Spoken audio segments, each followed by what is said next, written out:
ఈ చీర కట్టు, ఈ సంస్కృతి, మా అమ్మ ఎక్కడున్నా ఇప్పుడు మా అమ్మ మీలో కనిపిస్తుంది. మా అమ్మ, ప్రతి అమ్మలో మా అమ్మ కనిపిస్తుంది. ఈరోజు నాకు ఇవాళ తల్లి లేదు అని చెప్పుకోను. మరి మీరు మాతృమూర్తి, మీ బిడ్డలకు ఎందుకు ఇవ్వటం లేదు స్ఫూర్తి? మీ తర్వాతి తరం నిలబెట్టాలి కదా వంశకీర్తి. మన సంస్కృతిని ఎందుకు చేయరు వ్యాప్తి? సార్ నేనేదో మాట్లాడుతాను అనుకోవద్దు, జాస్తి మాట్లాడబోతే మీ వాళ్ళు నాకు చేస్తారు శాస్తి. మన సంస్కృతి మీరివ్వాలమ్మా ఆకృతి. స్త్రీ అంటేనే ప్రకృతి, స్త్రీ లేకపోతే మగవాడు వికృతి. స్త్రీ అనే పదం పవిత్రమైన అన్నమయ కృతి. మీరుంటేనే పనిచేస్తుంది మాకు మతి.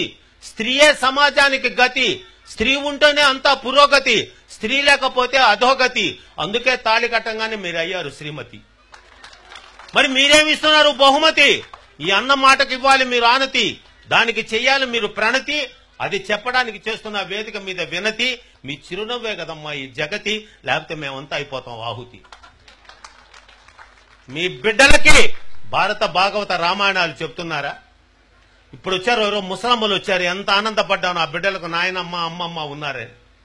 పెరిగిన ఫ్యాషన్లో వృద్ధాశ్రమాలలో కూర్చోబెట్టి పసిబిడ్డలకు చెప్పవలసిన పాఠాలన్నీ కూడా పక్కకు పోయి వాళ్ళ బాధలు వివరించడానికి ఒక అమ్మమ్మ నాయనమ్మ లేని ఈ ప్రపంచంలో ఎలా ఉంటుంది వాళ్ళ బ్రతుకు?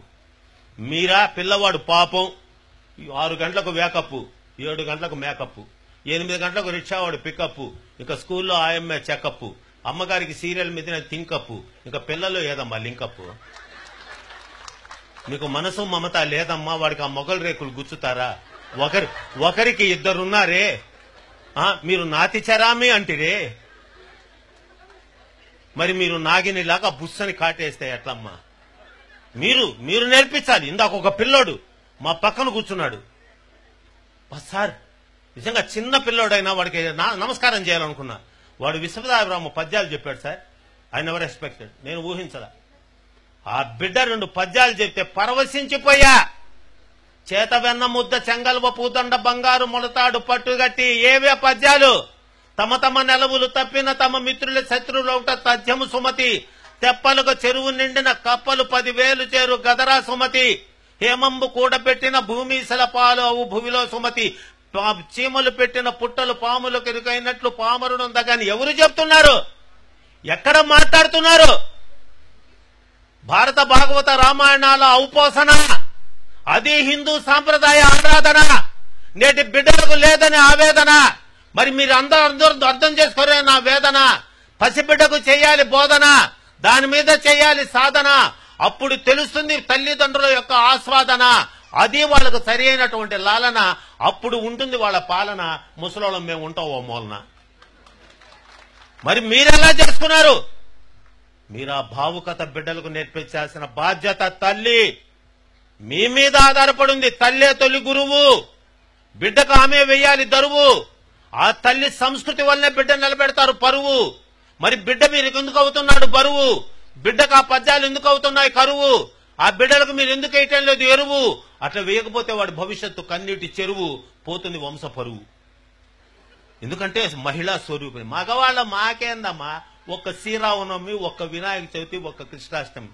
మరి నీకు నవరాత్రులు. ఆహా, 9 రోజులు ఆడబిడ్డకి ప్రపంచమంతా ఘనంగా అమ్మా అని నోరారా పిలుస్తూ 9 రోజులు అమ్మను సేవిస్తున్నారంటే స్త్రీ యొక్క విలువను అర్థం చేసుకున్నాము. మేము స్వామి పాత సినిమాలు చూసి మేము మారాం. పాండురంగ మహోత్సవం సినిమాకి వెళ్ళే స్వామి. ఆ పుండరీకుడు అర్ధరాత్రి పూట తల్లిదండ్రులను దొంగని చేసి ఇంటి నుంచి తరివేస్తే కాముకుడై కళ్ళు మూసుకోపోయి గంగా యమున సరస్వతిని అవమానిస్తే మునీశ్వరుని కాళ్లతో కొట్టబోతే 2 కాళ్లు పోయినప్పుడు మునీశ్వరుడు చెప్పాడు, నీ తల్లిదండ్రులు ఆశీర్వదిస్తేనే నీ కాళ్ళు వస్తాయి. అప్పుడు అన్నా రామారావు గారు, మారిపోతినమ్మా నా గతి నెరిగితినమ్మా, మీ మాట దాటనమ్మ ఒక మారు కనరమ్మా, మాతా పిత పాద సేవే మాధవ సేవేయని మరువనమ్మా, నన్ను మన్నింపగరారమ్మా అమ్మా అమ్మా.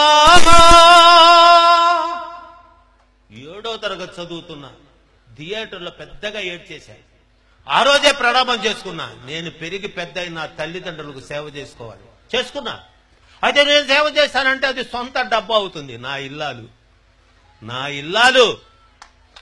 ఇల్లాలు పక్క నుండి అత్తగారిని అమ్మగారిగా చూసుకొని సేవ చేసి ఆమె కనుమరుగైనా ఇప్పటికీ కన్నీళ్లు పెట్టుకుని అత్తయ్య వెళ్ళిపోయావన్న ఇల్లాలని తీసుకొని వచ్చి నాకు కట్టబెట్టింది కూడా అమ్మ, స్త్రీయే.